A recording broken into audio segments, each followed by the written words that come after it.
Good morning. It is August the 29th, 2025. And I just realized something. As I'm preparing this morning to get ready to get on the road, I'm going to Atlantic Beach, South Carolina for the Gullah Geechee Heritage Festival that is taking place this weekend. And I see a news clipping or a news reel on the TV that's talking about Hurricane Katrina and that it is the 20th anniversary of Hurricane Katrina. And that seems like it went so fast. I still remember it so well.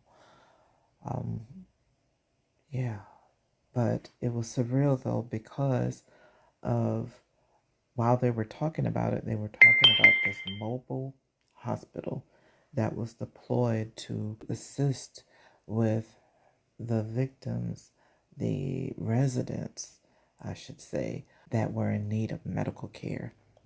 And that this hospital on wheels showed up to help.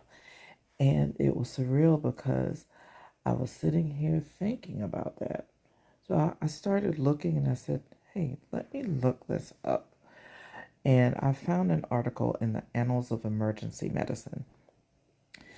It was written, it's in volume 49, issue 5, and it was written in May 2007. It says the use of an innovative design mobile hospital in the medical response to Hurricane Katrina.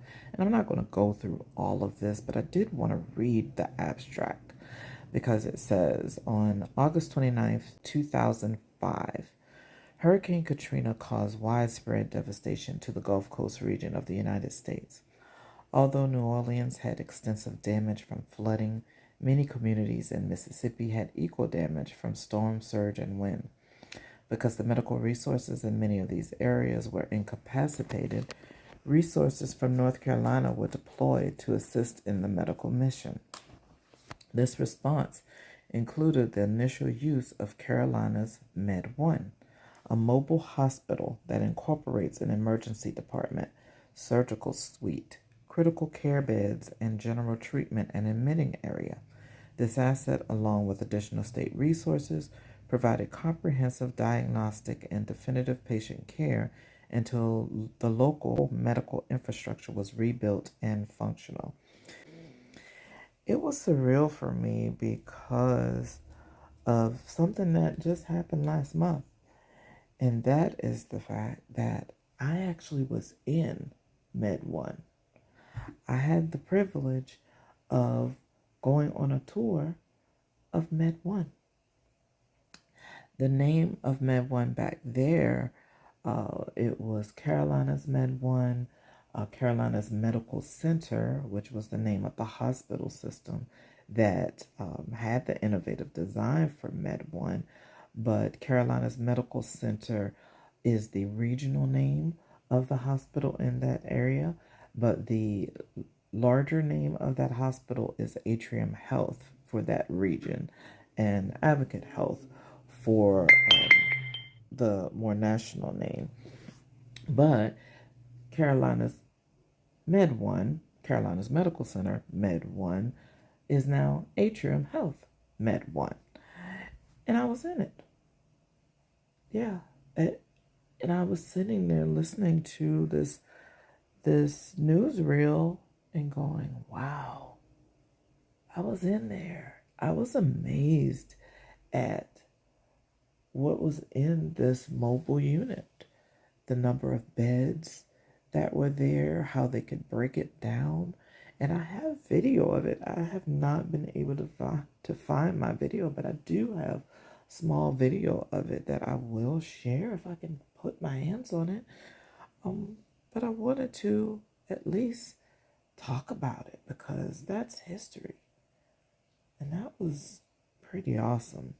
It was a horrible, horrible event that occurred, but that was some innovative thinking that was able to come and assist during that time. So yeah, that's pretty cool. So I was really curious about Med 1 and its involvement during Hurricane Katrina. So I found the Med 1 site and it talks about the Katrina deployment. On August 29th, 2005, 20 years ago today, Hurricane Katrina made landfall on the Gulf Coast of the United States. In the wake of unprecedented devastation, Carolina's Med 1, the world's first fully mobile, complete healthcare facility, was deployed to the disaster's front lines, Waveland and Bay St. Louis, Mississippi.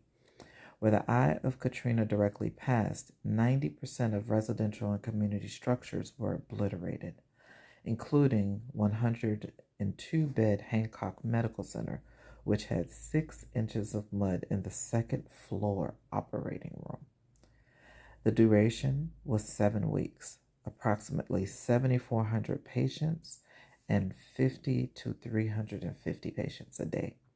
Med 1 took residence in the parking lot of a Kmart in Waveland for a 7-week engagement as the central medical facility for 3 Mississippi counties. The unit soon received up to 350 patients daily, hosted multiple surgeries, and treated severe and manifold conditions, including deep space abscess, heart attack, stroke, and lung disease. After 49 days, Med 1 had cared for more than 7,500 patients and saved many lives at Katrina's ground zero. That's pretty amazing.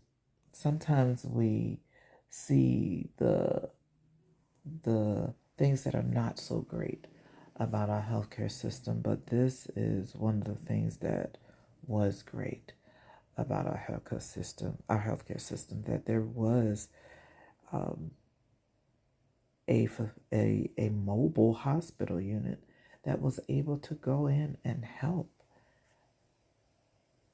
So I wanted to just kind of share a little bit of the pictures because this is what a Carolinas Med 1 facility setup could look like. So they have the tent there.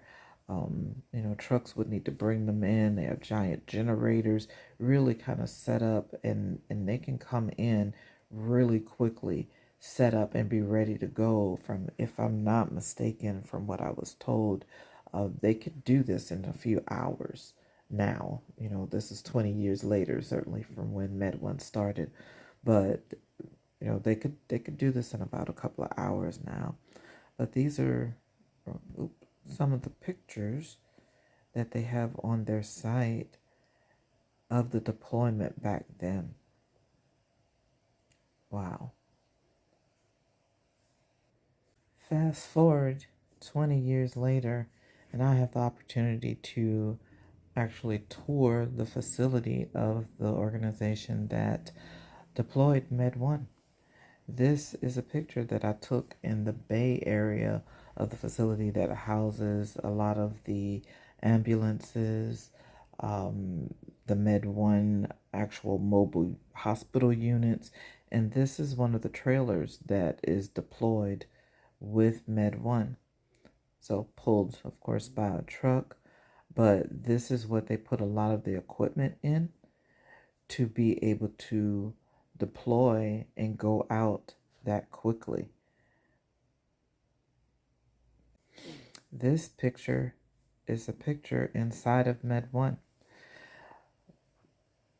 This is what the hospital beds, the triage beds look like when you're inside of Med 1. And this whole right side over here, I believe it was somewhere around, I want to say 6, 7 beds, maybe 8 that could be on a side. And what makes it so easy for them to kind of get things set up, they can put them on the right side as well as the left side. And then this middle portion is kind of like how everything gets put together. Like they are able to just kind of open the unit up, because when you look at it, it doesn't look like this from the outside. It kind of has to smash together to be able to go down the road. But it's really, really cool. And I don't have a picture of it right here, but there's another section that's back behind. If you were to look at this person's back, there's another section on the other side that is where the operating room is. And you can go in there. I was able to go in there and see, what all of that looks like. So a really, really cool facility. And then this final one is just of me taking a little picture with Med One, because it was such an honor to have had the opportunity to go in and actually tour the facility. It was surreal for me even then. I knew how awesome it was, but I wasn't thinking about Katrina. So this morning, now thinking about Hurricane Katrina on this 20th anniversary of landfall in, Mississippi, um, and Louisiana, and all of the impact of all that happened. And even 20 years later, people still feeling the impact of that hurricane was, honestly, it's very, very surreal. So, yeah, wanted to share that this morning. All right, guys, it's going to be it for now. Later, y'all.